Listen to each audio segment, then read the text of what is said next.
You are listening to the Techie Leadership Show with Bogdan and Andrei. Hello and welcome to the Techie Leadership Show. Today with me I have Jordan Goldrich. He helps leaders end dysfunction so their teams can do great things. He's a speaker, chief operations officer, and master corporate executive coach who partners with senior executives to drive results while developing their organizations, teams, and the next generations of leaders. Jordan specializes in helping valuable executives who are experienced as abrasive to increase their effectiveness while changing their impact. He is also the author of Workplace Warrior, People Skills for the No Bullshit Executive. Hi, Jordan, and welcome to the show. Well, good. Thank you. Great to be here. It is my pleasure, and I love the name of your book. So I'm really curious to get your insights about leadership and especially your stories. Okay, great. I will share those. And Jordan, do you want to add anything else about yourself? Well, I think that just a little bit of background for your listeners. I was born in New York City in an environment that was very working class, and so I grew up speaking. By the way, my recollection is that Romania has a fairly direct communication style. Is that true? It is fairly direct, but Yes. due to our recent, it's not that recent anymore, but quite recent communist past, Yes. where it was 50-something years behind the Iron Curtain, people learn to not really speak their minds so forward. So it's a little diluted now. Yes, Because I you understand. didn't want to get picked up by the Securitate, so like the equivalent Sure. of the CIA, and you would disappear, and the family wouldn't know because you made like an improper joke about the dearly departed leader or something like that. No, I understand. I was really meaning more of sort of family and how family and friends talk to each other. Oh yeah, in family circles, especially if they're considered family, and there's like an implicit trust inside the family. You talk exactly what you're thinking. You don't hide yourself. So the Communist Party tried to ruin that part, but they didn't succeed. Yeah. Part of the reason I ask is that was like my family. My family was very direct and loud, even by New York standards. And so we're talking about leadership today. And one of the things, and I'll tell the story more in depth later, but one of the things to know for your audience to know about me is I grew up with a very direct leadership style.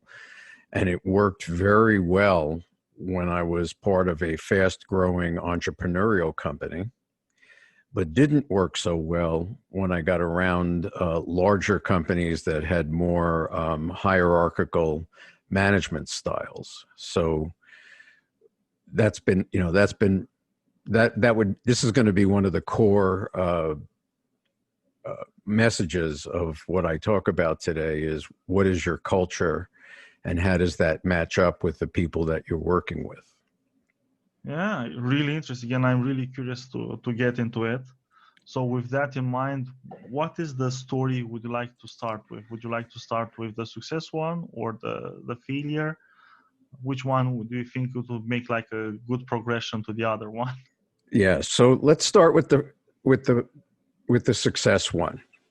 And both of them are going to be about me. Nice. The kind of stories I love most, the personal ones. Good. They're a mark of a true leader. So back in the late 70s, I joined a company as the chief operations officer.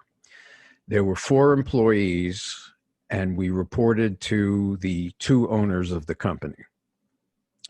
So I reported to one of the owners ran the company, and the other one was a more silent partner. And I reported to one, and then everybody else but the chief financial officer reported to me. And over about 8 years, we grew the company from 4 employees to about 65 and sold it to a large insurance company. So that is the win. And let me say, part of the reason for that is it was a combination of what I think is really important for leadership. So the owner of the company was very, very strategic. He could see into the future. He could see what was coming. And he was able to predict what we would need to do and be in order to grow. Yes. And in addition, he was just a really nice person. Everybody really felt respected and cared about by him. I, on the other hand, am more technical. I'm get me under the hood and let me play with the engine, as opposed to looking forward and seeing where we're going. So I am much more in the present, what's working, what's not working, problem solving. And also, as I said, I was much more comfortable driving results. And so as a team, we worked really well. We balanced each other out. But I think as your audience thinks about leadership, it's partly a balance of things. It's not one thing or the other. Yes, it is. And I'm really curious because like getting an operations chief operations person so early for a company when you have like 4 employees, yes, it really shows like the vision that the CEO had for the company, and realizing like I have visions, I have like the overarching strategy of how to achieve it, but I'm not that good at doing the operations, the dealing operations. Yeah. So absolutely, he saw that. He needed somebody to run the company. And in addition, when I first came on board, I wasn't called Chief Operations Officer. They called me, I think it was Vice President Operations. And that's just, it didn't mean a whole lot. It was just it is a very typical title that they give people in small organizations that are growing. So, but as we grew later on, he changed it to Chief Operations Officer. Oh, nice. And what did you do to help grow the organization? Like you're not on the soft side, so you say like you're more on the hard side. So how did that impacted the growth, and what did you learn from that experience? Well, I was very focused on what we need to do in order to be successful. So it was a healthcare organization. Are you familiar with employee assistance programs by any chance? Is that something? A little bit, not that much. Yeah, so we were a company that got hired by larger companies. So some of our clients were Monsanto and General Dynamics and Southwest Airlines, some very large companies, even though we were small, but their employees were encouraged to call us up when they had personal problems. Okay. And these were problems that didn't necessarily rise to the level where it was a psychiatric problem or a mental health problem, but you know, I'm having trouble managing my kids, or we need childcare, or my spouse is not, we're not getting along. It was that kind of thing, or I'm just under a lot of stress. I need to manage my stress. So that it was confidential, and they would call us, but also the company itself, supervisors and managers would call us, and we would consult with them around how to address performance issues with employees who also seemed to have personal problems that were causing the performance issues. Yes. So one of the things that I did is I was really clear that we had 2 clients.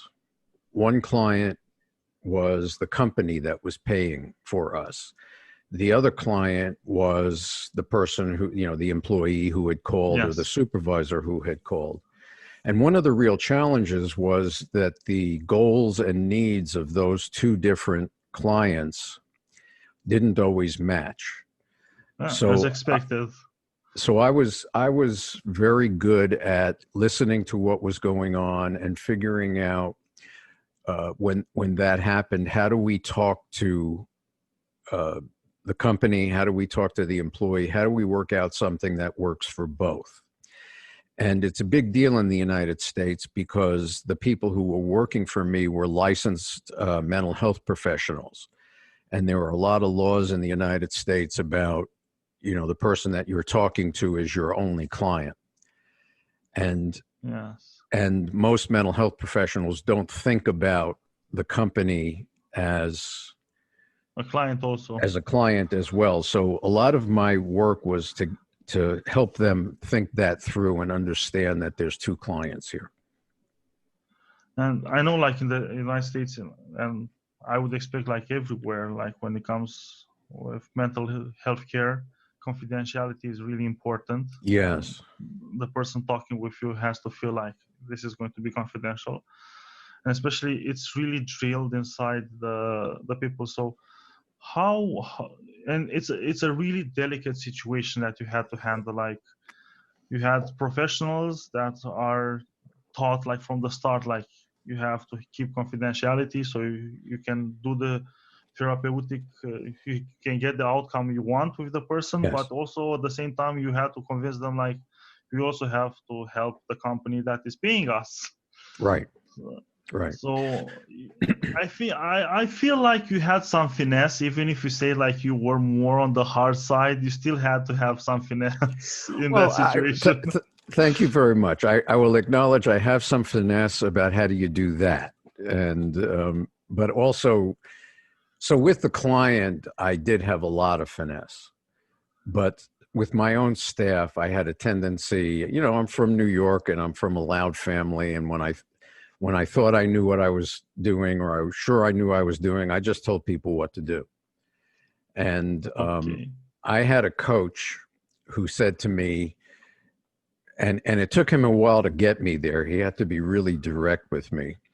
But ultimately, he said to me, before you tell anybody what to do, they get to tell you why it won't work. He said, if you're going to tell the person who picks up the garbage to pick up the garbage differently, that person gets to tell you why it won't work. If you're going to tell the receptionist to answer the phone differently, the receptionist gets to tell you why it won't work. And then he told me that there were two things that were going to happen if I didn't listen. The first one was he was going to quit.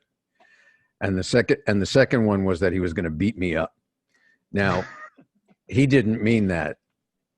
I hired him because I knew who he was, and I had a collegial relationship with him. But, I think one of the things for leaders to know is that if you have somebody from a culture like mine, sometimes you have to be really direct with them for them to hear you. And then if you're talking to people from a different kind of culture, say it's a family where nobody ever said anything really directly and everybody was really careful, or maybe from another country, then you have to figure, you got to talk to them differently, or else they're going to feel really offended and disrespected. So, so once I started doing that, I realized, so by this time when he was on board, I had about 25 people reporting to me. And we were in the middle of a culture change.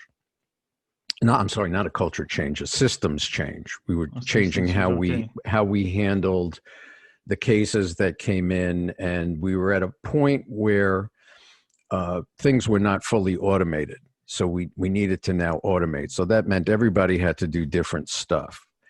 And I pretty much thought I knew what we needed to do, and I had kind of pushed a way of doing it. So listening to my coach, I called a meeting of my managers and I told them, all right, I want you to tell me everything that's wrong. How can this go? What am I missing? What's going to go wrong? I don't know. About 2 hours later, I walked out with 150 different things that could go wrong. And I couldn't, my coach's name was Louis, and Louis saved my life because my people knew that I didn't want to hear what they had to say. And now that I said I do want to hear what they have to say, I discovered they know all kinds of stuff I don't know because they're more in touch with the clients. So that was a big leadership lesson for me. And that's like also a big lesson, like for anybody that's in a business. You have to realize that the people under you know more about their specific part of the business than you will ever know. Because unless you rose through the ranks through that position and Right. really recently. Right. Because if it was like 20 years ago, probably that some of that knowledge still applies, but not that much anymore Yes, with the changes. I 100% agree. Yeah, and it's sad because sometimes you see leaders, they rose through the ranks, they were really great at their jobs, but they were like 20 years ago, and they're still trying to force people to do the job like Right. in the 80s, like it was Right. done in the 80s, and it's sad because technology advances and you have all kinds of new stuff, and it's different, and people expect different products, different services now than they used to in the past. Some Yes. are the same, but some are different. Yes. And Jordan, since you delighted us with the success stories, what is the biggest leadership failure you had the unfortunate experience of having witnessed? It was my own. So we built the company until it got bought. Okay. And we were bought by a large insurance company, which was nonprofit, and they were wanting to shift to be for-profit. And so the person who was our connection when we were bought, one of the things he said to me was, I really like that you all are very entrepreneurial and very direct. We need to be more direct, and we need to be more like that if we're going to be successful as we shift. And I wasn't knowledgeable enough to understand that might be true, but you don't change a culture that quickly. Overnight. So about 3.5 years later, I was sitting in my office, and my boss asked me to come down to her office. And I walked in, and sitting there with her was the senior vice president of human resources, whose office was 3.5 hours away. 3.5 hours away. Yes. So immediately I knew this is not a good thing. And they proceeded to fire me for mismanaging my budget. And I was a little confused by that because I knew there was something wrong with my budget. And I had asked at least 3 times for a breakdown of the overhead specifically. And I never got it. Okay. And so anyway, they marched me out. And about a week later, I was in a coffee shop, and I bumped into the woman who had been my consultant from the finance function on my budget. And she walked over and she said, Jordan, I owe you an apology. I said, why? She said, well, you know how for the last 6 months or 4 months or whatever it was, you've been telling me there's something wrong with your overhead, and I've been looking at you like I have no clue. And I said, yeah. And she said, and you know how you asked me for a breakdown of your overhead and I never gave it to you? And I said, yeah. And she said, well, I knew exactly what was wrong with your overhead, but our boss told me that I would lose my job if I gave you the breakdown. Oh. So clearly I got set up. Yes. Quite dishonestly. And you know, I realized there was quite an opportunity to feel victimized. And in fact, I was pretty angry for the next 10 years, but oh yeah, it's reasonable. But I hate feeling victimized. So I decided to do what I teach my coaching clients to do when stuff like this happens, which is focus on what you controlled in that situation. Even if it's 2%, rather than getting angry about the 98% you didn't control, focus on the 2% that you did and take it as a learning experience and figure out what you're going to do next time. Yeah. And so I had to admit that I knew that my boss wanted more respect from me than I was giving her. Now, I want to be clear. I was not unprofessional. I didn't use profanity. I didn't call her names, but I spoke to her. I didn't respect her a whole lot. And I spoke to her and challenged what she said in a fairly direct style. And I knew that, if I were going to be more diplomatic, I would change that. And I was working 60-hour weeks, sometimes more. and I didn't have the energy to think about it, and I didn't see why I should have to think about it. And so I had to admit that I got fired in that way because I didn't pay attention. You know, had I paid attention, I would have left at my own chosen time. By the way, I also had to admit I'd been told this before, but but up to this point, nothing bad ever happened. It was because I was so productive, and so, you know, I made a commitment at that point that I was going to treat people respectfully, even when I didn't think they deserved it, and so this is one of the key leadership things, I believe. And by the way, now I specialize in working with people like me. Okay. So if any of your listeners out there are very, very direct and offend people sometimes, but at the same time, they're still in their position because they're very good at what they do, and if they have the conversation in their head that I'm only going to treat you with respect if you deserve it, I'm going to challenge them a little bit and say, you know, that's the kind of thing that will derail your career. You need to be able to speak everybody's language. And by the way, treating people respectfully doesn't mean letting them off the hook. So one of the things that I talk a lot about is how do you give negative feedback without damaging relationships? Wow, that's interesting, and I really want to get into that, giving negative feedback without damaging relationship, because if you're direct or you're not a direct person, you still have to give negative feedback. Yes. So what would be your tips for giving negative feedback? Well, the first thing is you have to manage yourself.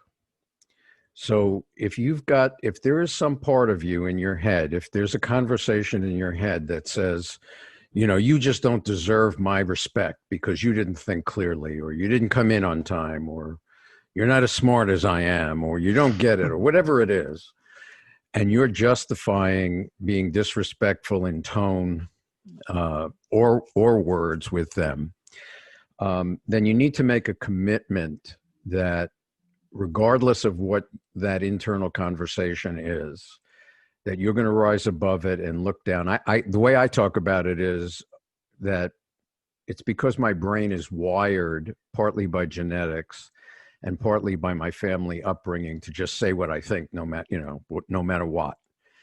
And what we now know about the brain is we have what are called neural pathways that drive that. So when you get triggered to say something angry, or you triggered to be afraid, we can see millions of neurons firing in your brain. And it's like you're on a super highway and you're doing 200 miles an hour and a deer steps out on the road and you decide, I'm not going to smash the deer. Yes, you are. You don't even have a split second to change your mind. You're doing 200 miles an hour on, highway. It's too late. So what you have to do is really practice alternative responses. And after a while, for instance, so let's say, just a really simple example would be, let's say you are my employee. Okay. And you have been doing things that are going to get you fired. You've been coming in late. You have been making mistakes. You haven't been checking with stakeholders. I could say to you, I could say to you, Andrei, I'm really getting sick and tired of you. You don't do your work. You come in late and people are complaining about you. That's terrible work. Yes. Or I could say to you, Andrei, I wouldn't be doing my job supporting your success. That's one of my goals, is to support your success. If I didn't tell you that, the way that you speak, other people are complaining about it. And by the way, when you don't do, you are handing in projects and it's clear that you haven't done the homework. And if that continues, partly it's going to be bad for our department. But also, at some point, I'm probably going to have to let you go. And I don't want to have to do that. I want to give you a shot at changing what you're doing. So Both of those of I- communicating the same thing, but one of them is Yes. clearly care that You do show that something you different. care and you really want to help that person. Right. It's not like beating them down and saying like, I don't want to help you, you have to help yourself. It's like, I'm taking your side, I'm working with you, but you also have to do the work yourself. So if you and I are talking outside, say in a park, and you notice that I am absent-mindedly stepping backwards, and you notice that behind me is a cliff, wouldn't it be the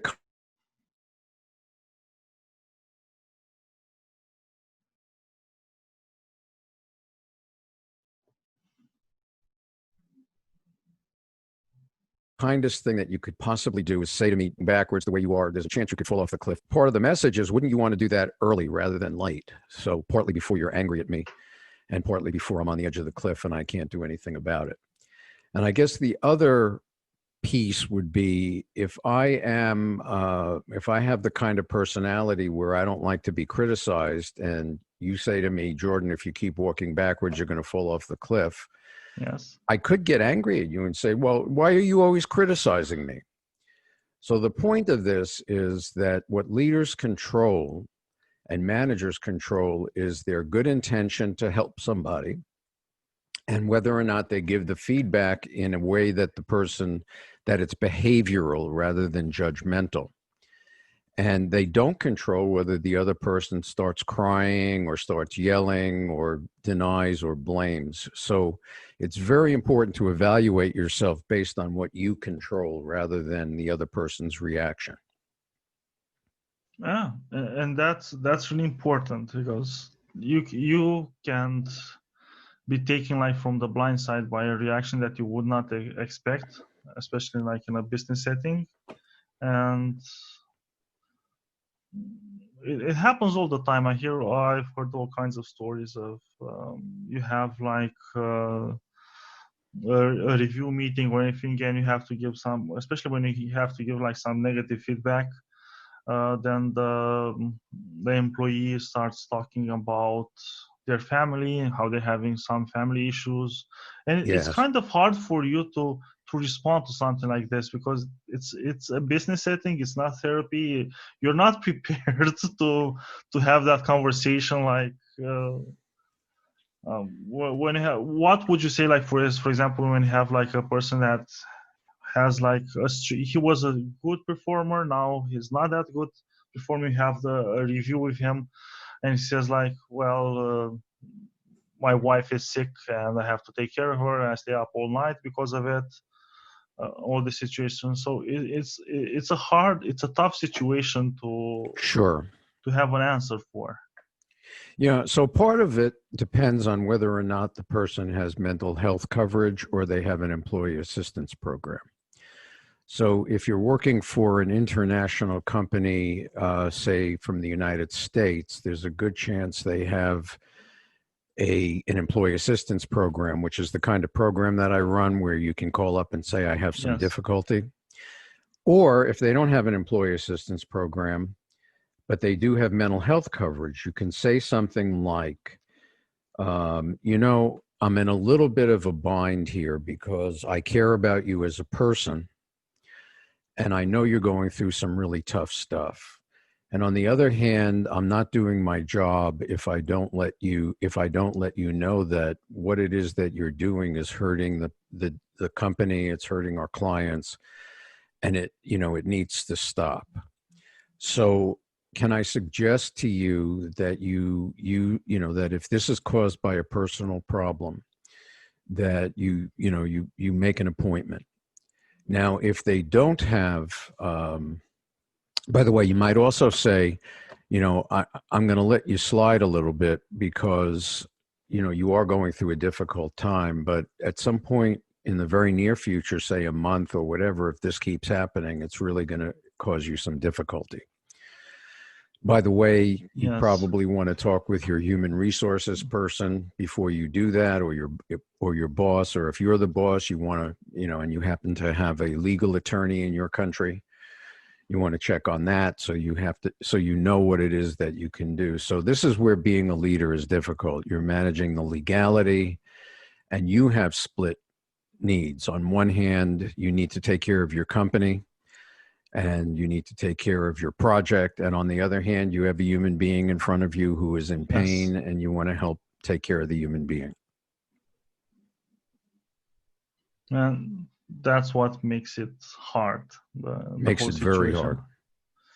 And with that in mind, Jordan, after all these experiences, what is your leadership philosophy? Well, I think let me, rather than my philosophy, let me talk about what the outcome is of great leadership. Okay. And I'm using I don't know. Have you heard of the Center for Creative Leadership? No, not until now. Okay. Yeah, I'm not sure what countries they are in. They're in the United States. They started in the United States. I know that they have offices in, for instance, Russia and in some of the Asian countries, and I believe in India. I know they have offices in Europe, but I'm just not sure off the top of my head where.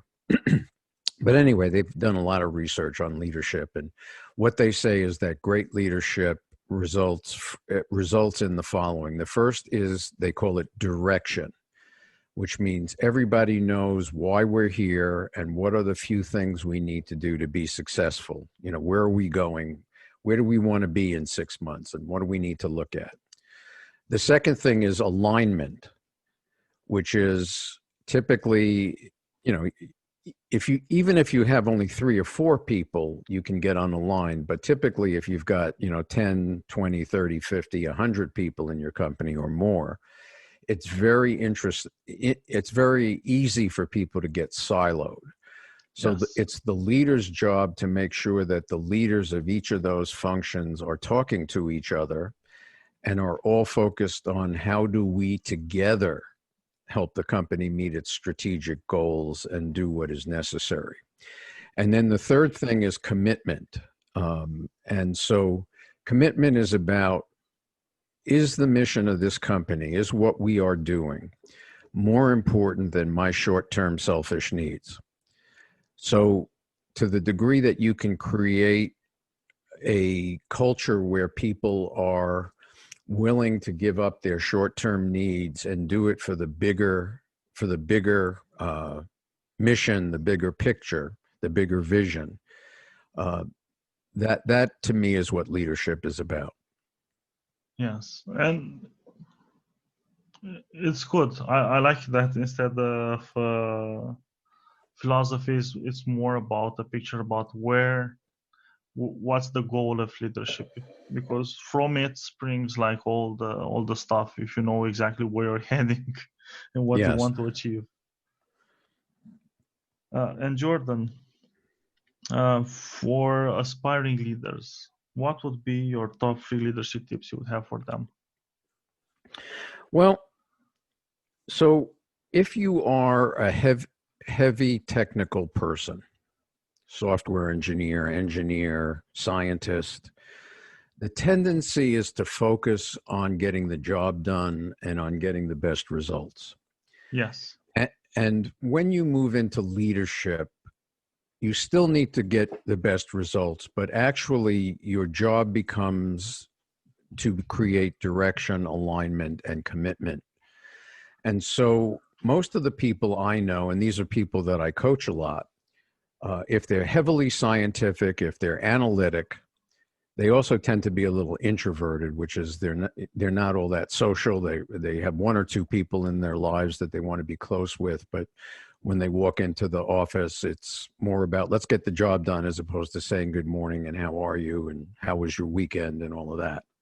Good analysis. Yeah, it's about let's solve the puzzle. Yes. And not have a lot of unnecessary conversation about what we're doing in our personal lives. And so I think the biggest thing is to understand that you need to be, you're now managing people.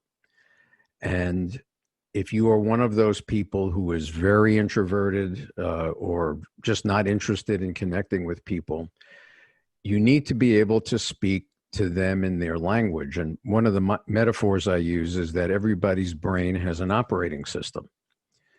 And Yes. some operating systems are just like yours. They want very little human contact. They want to think a lot. They want to solve the problem, etc. Other operating systems require more human contact, and they think out loud rather than. I'm an out loud thinker, by the way. I don't know what I'm thinking or feeling until I hear myself say it. So it took me a while to learn that. So rather than thinking by myself for 2 hours, I find somebody that I know and trust, and I say, listen, this is what's going on. Let me run this by you. And usually in 2 or 3 paragraphs, I figured out what I need to do, whereas I could be by myself thinking for 2 hours and not get it.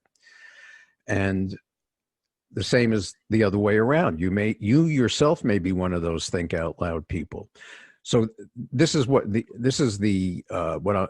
are examples of what I mean by your brain has an operating system. So you need to figure out what is the operating system of the brain of the people that you're working with, and channel your communication so that the operating system accepts your input. Yes. And it's important to, as a manager, as you move into managing and working with more and more people that respond to you, is you have this is something that I'm trying for people to understand. You yourself, it's your job to become flexible, to be able to communicate and get your message across. It's not the job of the people that are answering to you to be flexible and and be able to understand you. Right. It falls on you. If they don't get what you're trying to do and you don't get the results you're wanting, it's your fault, because you are not communicating in a way that makes them understand you. Because usually it falls on communication. Most of the problems in business fall on communication and lack of it. Yes, I'm exactly. Yes. And Jordan, one thing that I'm really curious, and I know you have a lot of expertise about it, is if someone has a bully in their department or in their office, and especially in technical environments, there's usually a person that has invested a lot and knows a lot of stuff, or thinks he knows a lot of stuff about the domain that they're working in, and they throw that knowledge and use it as a way to bully people, and they think like they're the most precious person in the company because of all their knowledge, and they're really, really big bullies because of it. So how would you handle a situation like that? What advice would you have? Are you reporting to them, or are they reporting to you? It can be, usually they rise through the ranks. They're like team leaders or something like that. Usually they don't make it all the way. Usually they refuse to become like full-fledged managers, because they know all their powers is related to that being involved with the technology, and due to their productivity with it. So they won't be like full managers, but they can also bully managers because they're afraid to lose them and have them leave the company. So actually the power is inversed in such technology companies. Yeah. So the first thing I think that you need to do is understand how their brain is wired. In most cases, people who behave like that, their primary intention is not to hurt people. It's partly that sometimes they just come from loud families or loud cultures, and they're just doing they're just talking to you the way they talk to their family and their friends. The second thing is that for people who are very, very results driven and success driven, often their self-esteem is attached to whether or not other people think they're doing the right thing and whether or not things get done. So when you challenge them, or you don't pick up on it quickly enough, or things don't go well, it's almost the response that they have physiologically is almost as if somebody were in a dark alley holding a knife to their throat. It's called a fight-flight response. Yes. And they strike out. and they may say some really nasty things, and it's interpreted as bullying. It is bullying, but their intention is not to bully. And so if you're going to deal with them, the first thing you need to do is separate your own self-esteem and how you feel about yourself from how somebody's talking to you. It's about them. It's not about you. The second thing that you need to do is figure out, well, if they report to you, it's the same thing. You need to give them feedback in a respectful manner. So you might say, today in the meeting, when someone raised their hand, you said, "What are you, an idiot?" And the reaction of the room was, in the companies. Yeah, the reaction in the room was everybody rolled their eyes and the person didn't say anything. Now there's a number of impacts to that. One impact is that it affects your team. Another impact is we don't hear what's going on. But, as your boss, I wouldn't be doing my job if I didn't let you know that I want that to stop. It needs to stop, and there will be consequences down the road if it doesn't. And then I would say, so am I being unreasonable? And they may yell back at me, but then I use the broken record technique, which is, I know this is hard for you. I know you don't want to hear it. I know you don't mean anything badly. But if you can't talk to people, if you don't start talking to people in a way that they experience as respectful, it's going to impact your position. And they still may get upset. And I call it the broken record. Well, yes, I understand that. And I wouldn't be doing my job if I did, I repeat it 4 or 5 times. And sometimes it takes, by the way, that was me. I didn't call people stupid, but it took me getting fired to hear it. I didn't change until something big happened. So the shock. The shock. And so if you're very direct with them, they may get upset with you. I don't know, they could even cry or something, whatever. But again, it's your positive intention in telling them. And that's the key, having a positive intention. And I know of companies that they have like a really good employee. He built like the core of the software, or knows it all, or is really passionate about it. But the problem is all the other engineers can't stand him. Right. And you have at a certain point, you get like to a situation where it's either you lose all your engineer and you have your stellar ones remaining, or you have to fire the stellar one and keep the rest of them. Right. So that's to the point. If you as a leader don't take steps to resolve the situation fast, that's where it always gets to the point. Then you can have like whole departments leaving you in 1 month just because they cannot stand one person. Right. Exactly. And the reason leaders don't do it, it's one of 2 reasons. They're either afraid of losing the very bright person who's behaving disrespectfully, or they themselves may be conflict avoidant, and they're uncomfortable with that person starting to yell at them or disagree with them, etc. So it comes back to managing yourself. Exactly. And also evaluating, because there's also like the other situation when you have a person who's not that great technically, but has built this image inside the company, and especially inside the leadership's brains, that they're really good while they aren't. And people are also get annoyed because of that, because he gets recognitions for stuff that he should not get. It's hard. It's complicated being a leader, but it's also fun. It is fun. It is hard. This is not easy stuff. It's why most leaders have somebody outside that they can talk to, and either that's a coach or it's a when we were talking earlier, I mentioned to you that I had a coach, and you were saying that's very interesting, a coach having a coach. Yes. My experience is most leaders need somebody outside the company where they can say whatever they're thinking in a safe, confidential environment. They can be themselves, and saying those things doesn't hurt them in the company, but they can get some input perspective. as to perspective and input.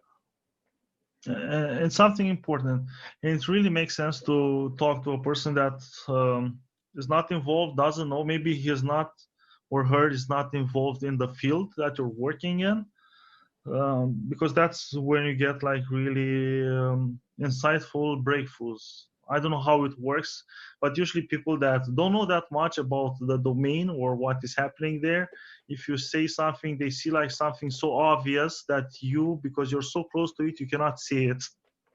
Exactly. Yes, that happens a lot. And Jordan, since you had such an experience and you're a coach, so I guess you read also a lot. What is the book that had the most profound impact on you? Well, there are several of them, and the one I'm going to recommend had a big impact on me, and I'm going to assume that some of your leaders or some of your listeners, may be on the overly aggressive or abrasive side. So this was a book that really, really helped. And the book is called "What Got You Here Won't Get You There." And it's by Marshall Goldsmith. I'm Goldrich. He's Goldsmith. And it's really a book for very, very bright, results-driven people about the mistakes that they make when they shift into leadership. And it's really about the things to stop doing. You don't have to be right. What would be the tough thing that you have to stop doing once you get into leadership? Well, one of the key examples you don't have to be right all the time. Yes, it is true. That would be a great example. Let be a coach, let people figure it out. It's not about you being right. It's about developing a team where people feel comfortable being themselves and where they can learn. Yes, and helping people enjoy their own journeys. You're a facilitator in your journey. It's not you traveling instead of them. Yes, I like that. That's good. Yes. And Jordan, if people want to find out more about you, where should they go? Well, they can go to my website, which is workplacewarriorinc.com. Okay. Or if they would like to get a complimentary copy of my book, they can go to workplacewarrior.com. Okay. And the complimentary copy is electronic. The book is called Workplace Warrior: People Skills for the No Bullshit Executive. I love the title, and since you're from New York, you probably know what you're talking about in the book. And after your story, so I highly recommend people, if they feel that they're abrasive in their workplace, or they're working with a person that is abrasive in their workplace, and they would like more insight, go get the book, especially with the gracious offer that Jordan has at workplacewarrior.com. Just go and pick it up. I'm sure you're going to find a lot of valuable information in it. Thank you, Jordan. Thank you. It's been a pleasure to be here talking with you. I'm really honored to be on your show. Thank you so much. Bye. That was today's episode. Tune in daily. Rate, like, subscribe, and share, please. Oh, you can find further info and materials in the show notes on techyleadership.com, including links to the guest book recommendations.